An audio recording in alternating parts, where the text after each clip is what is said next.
Into D. और दूसरा होता है sum of n terms. Sum of n terms, sum of n terms जो होती है वो हमारे को कभी भी निकालनी हो तो वो होती है n/2 into 2a plus n-1 into T. 10th में ये दो फॉर्मूलेस पढ़े जाते हैं, ठीक है। तो अभी मैं आपको बताऊंगा कि कैसे एपीजीपी पे फिजिक्स में क्वेश्चंस कैसे बनते हैं, ठीक है, और कहां पर वो यूज होते हैं। तो एपी क्या होता है, जिसमें नंबर्स दे आर उनके बीच में जो डिफरेंस होता है that is a constant difference, that constant difference is there, so that constant difference is called as a common difference. वो डी से रिप्रेजेंट करते हैं, फर्स्ट टर्म इज योर 2, ठीक है ना, first term is represented by A, that is 2 here.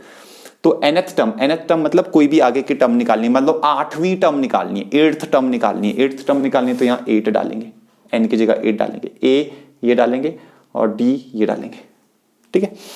अच्छा, उसके बाद हमारे पास जो है जीपी, ये तो एपी हो गया। फिर हमारे पास जीपी, ज्योमेट्रिक प्रोग्रेशन बोलते हैं इसको, GP is called as the geometric progression. Geometric progression में क्या होता है, ज्योमेट्रिक प्रोग्रेशन में जो भी कंसेक्यूटिव टर्म्स होती है उनका रेशो जो होता है that ratio is constant. So write down in GP the ratio of consecutive terms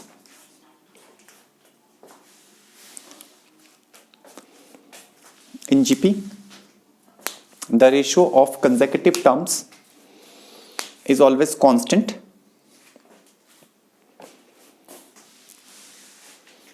and is called as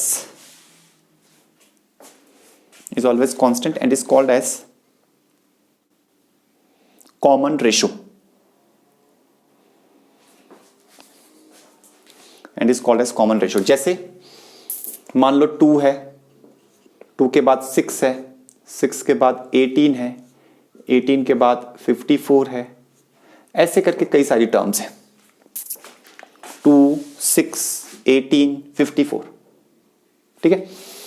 अच्छा, 2, 6, 18, 54, अगर मैं ये जो फर्स्ट टर्म होती है इसको तो हम a से रिप्रेजेंट करते हैं, a is equal to 2, this is called as the first term,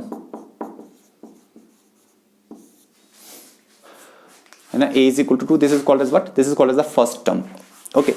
अच्छा, अब अगर मैं किन्हीं भी दो टर्म्स का रेशो लूं उसको हम r से रिप्रेजेंट करते हैं, जैसे 6/2 किया तो 6/2 कितना है, 3, दिस इज कॉमन रेशो।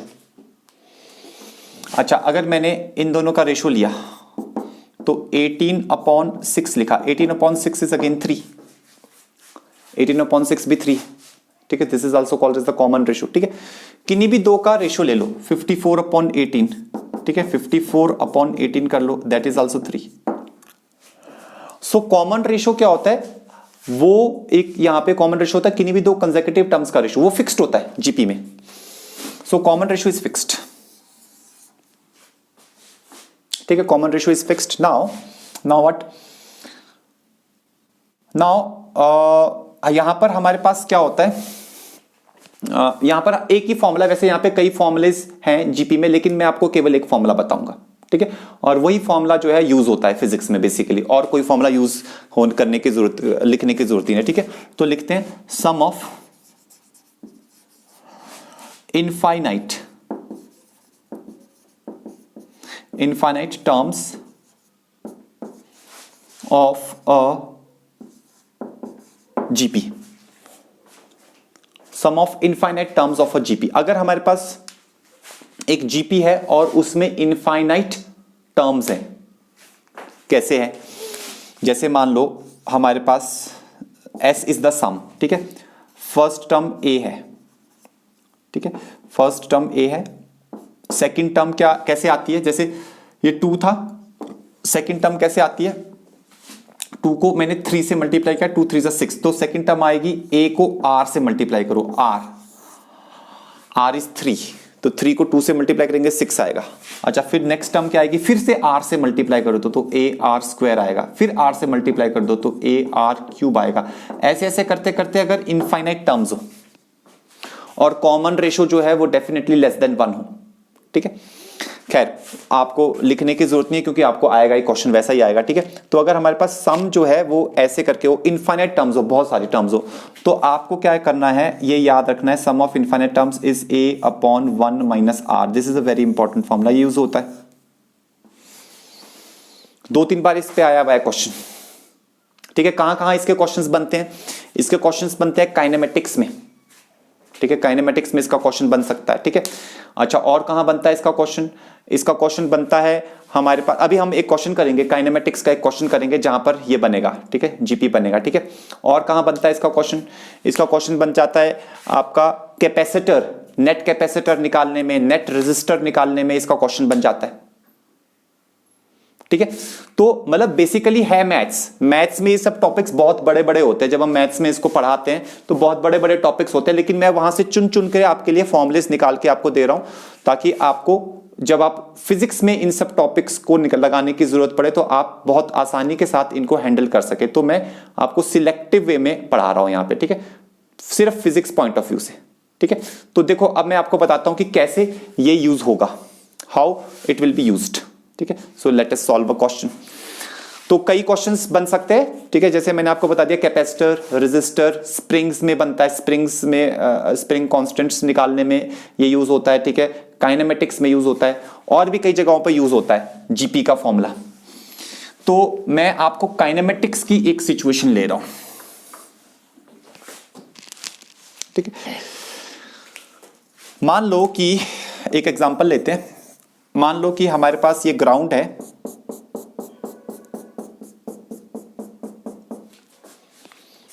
और इस ग्राउंड के ऊपर हमने एक बॉल को ड्रॉप किया, फिजिक्स का क्वेश्चन है, ठीक है, मैथ्स यूज होगा, ठीक है। तो यहां पर एक बॉल थी और हमने उस बॉल को यहां से क्या किया, ड्रॉप किया, और ये बॉल जो थी इसकी हाइट थी h, इसकी हाइट कितनी थी h हाइट से ड्रॉप किया, और जब हमने इसको h हाइट से ड्रॉप किया तो अच्छा, यहां पे हम कॉलिजन का क्वेश्चन भी बना सकते हैं, उसमें भी जीपी यूज हो जाएगा, लेकिन मैं इसको एकदम सिंपल रखूंगा, ठीक है। अच्छा, जब ये बॉल यहां कोलाइड करती है, कोलाइड करने के बाद ये वापस उस हाइट तक नहीं जाती, ठीक है, लेकिन कोलाइड करने के बाद ये आधी हाइट तक जाती है। Every time the ball collides with the ground it loses its energy, it loses its velocity and it come back to the half of the height only, ठीक है। So write down the question. A ball is dropped from height h.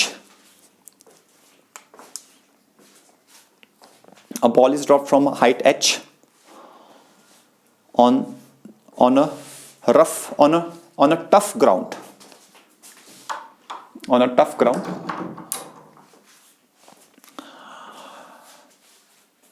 And it bounces back to half of the height,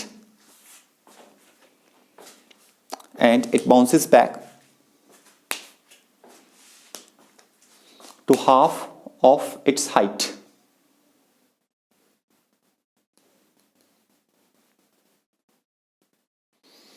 It bounces back to half of its height.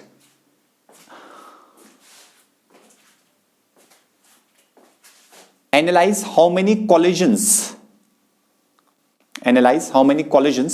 will it suffer with the ground.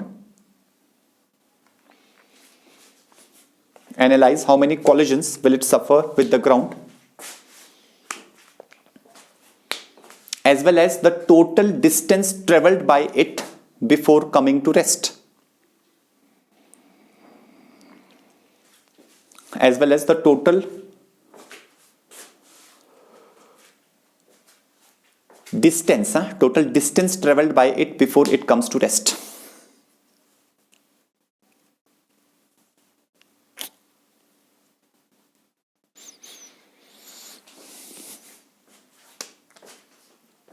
ठीक है, चलो अब जरा analyse करते हैं question को, ठीक है।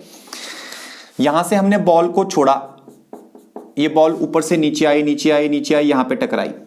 अच्छा, टकराने के बाद ये आधी हाइट तक गई, यहां से ऊपर गई, और कितनी हाइट तक गई, ये गई h/2 हाइट तक गई, यहां तक पहुंची, ठीक है। अब यहां पहुंचने के बाद फिर नीचे आएगी, हर बार टकराने के बाद आधी आधी हाइट तक जाएगी, बेसिकली क्वेश्चन में ये है, ठीक है।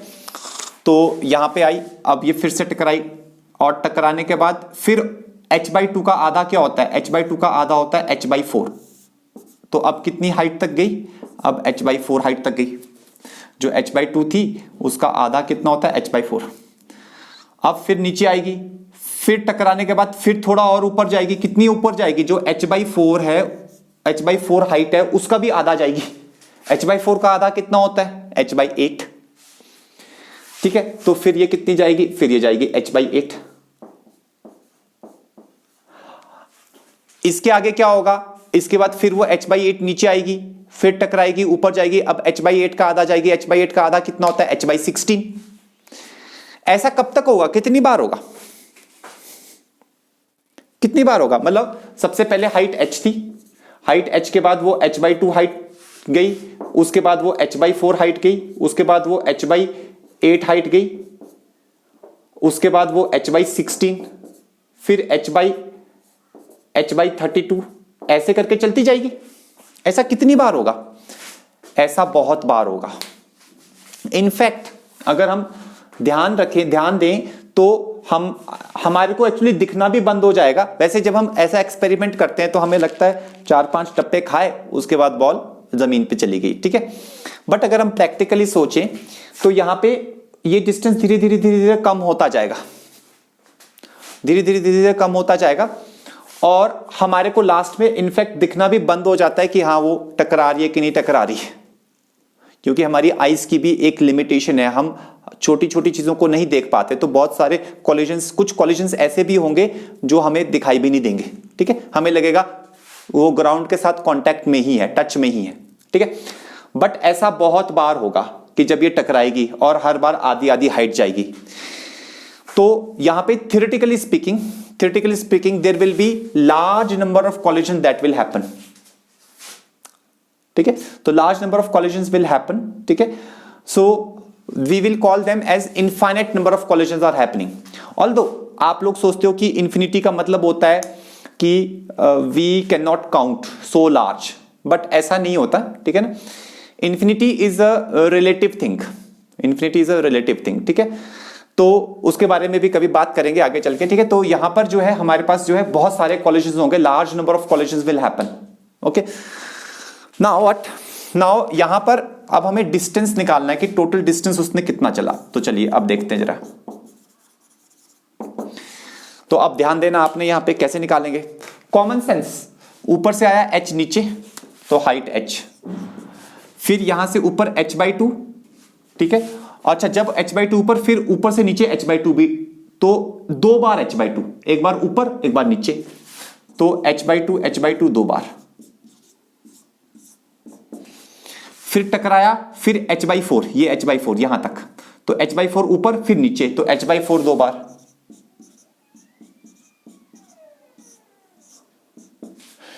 फिर टकराया, फिर h/8, तो h/8 एक बार ऊपर जाते वक्त, h/8 एक बार नीचे आते वक्त। तो डिस्टेंस कितना हुआ, h/8 प्लस h/8, 2 बार जाएगा, तो 2 बार h/8।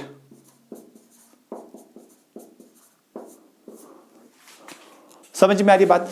उसके बाद h/8 के बाद क्या आएगा, h/16, वो भी 2 बार जाएगा, तो h/16 प्लस h/16, ऐसे ऐसे करता रहेगा बहुत बार, लार्ज नंबर ऑफ टाइम्स, है ना। Infinite means large number of times. अब आप देखो तो डिस्टेंस कितना आएगा, ये आ जाएगा h plus h/2 plus h/2, तो h होता है, h/4 प्लस h/4 क्या होता है, h/2, h/8 प्लस h/8 क्या होता है, h/4, h/16 plus h/16 is h/8, and so on, large number of terms will come. Now what, now you see carefully that this, अगर इस h को हम हटा दें, ये सारे नंबर्स जो है, ये सारे के सारे नंबर्स जीपी में है, ये सारे नंबर्स जीपी में। जीपी का ये फॉर्मूला लगाने की बारी आ गई। Number of terms, very large number of terms, infinite number of terms, ठीक है, and they are in GP. कैसे है जीपी में, देखो फर्स्ट टर्म जो है, first term is your h, first term और सेकंड टर्म का रेशियो, सेकंड टर्म और फर्स्ट टर्म का रेशियो निकालो। सेकंड टर्म क्या है, सेकंड टर्म है h/2 और फर्स्ट टर्म है h, इनका रेशियो निकालेंगे तो h से h कैंसिल, ये क्या आ जाएगा, ये आ जाएगा 1/2, अगर आप किन्हीं भी दो टर्म्स का, इन दो टर्म्स का निकालते हैं, first second third fourth, fourth और थर्ड का निकालो, तब भी देखना ये आएगा। फोर्थ है h by 2, sorry h by 8 divided by h by 4, तो h by 8 divided by h by 4 करेंगे तो ये भी 1/2 आएगा। तो इसके आगे आप किन्हीं भी दो टर्म्स का रेशो निकालोगे तो वो 1/2 ही आ रहा है। 1/2 कॉमन रेशो बन गया है ना। पहले वाले h को अलग करना है इसमें, पहले वाला h जीपी में नहीं है, ये ध्यान देने वाली बात है, ठीक है। दूसरे वाले h से स्टार्ट करेंगे तो इसके आगे की सारी टर्म्स जीपी में, और बहुत लार्ज नंबर ऑफ टर्म्स होंगी तो क्योंकि लार्ज नंबर ऑफ कॉलिजन्स भी होंगे, ठीक है। अच्छा, तो अब हम यहां पे क्या करते हैं, तो यहां पर हम फॉर्मूला लगा देते हैं। ये फॉर्मूला जो हमारे पास है, first term is a is your h divided by 1 minus r। r क्या है, r है कॉमन रेशो, दैट इज 1/2। ये आ गया हमारे पास, जीपी का फॉर्मूला लगा दिया मैंने यहां पे। अच्छा, अब यहां पे आ जाएगा h plus h upon 1 minus 1/2 कितना होता है, वो तो 1/2 होता है, 2 ऊपर चला जाएगा तो ये आ जाएगा s h plus 2h। h plus 2h कितना हो जाएगा, ये हो जाएगा 3h।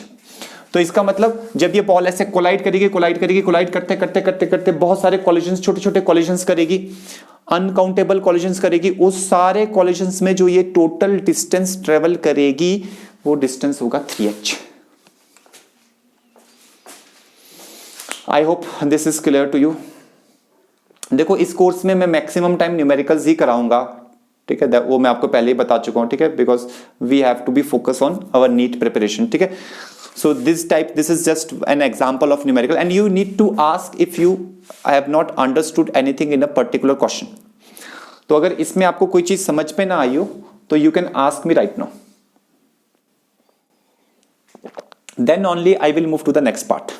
उसके बाद ही मैं नेक्स्ट पार्ट पे मूव करूंगा, तो आप पूछ सकते हैं अगर किसी को कुछ डाउट हो। You have got 10 seconds to ask, है ना, after that I will move.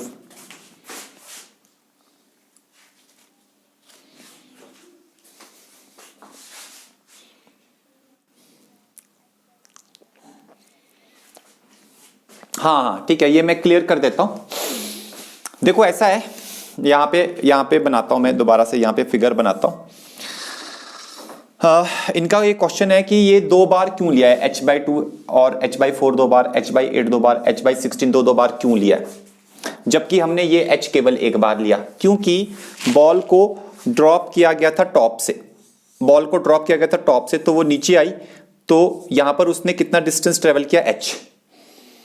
इसके बाद यहां टकराने के बाद जब बॉल ऊपर गई है, तो मैं थोड़ा यहां बना रहा हूं डायग्राम, यहां बना रहा हूं, तो ऊपर वो कितना गई है, ऊपर गई है वो h/2।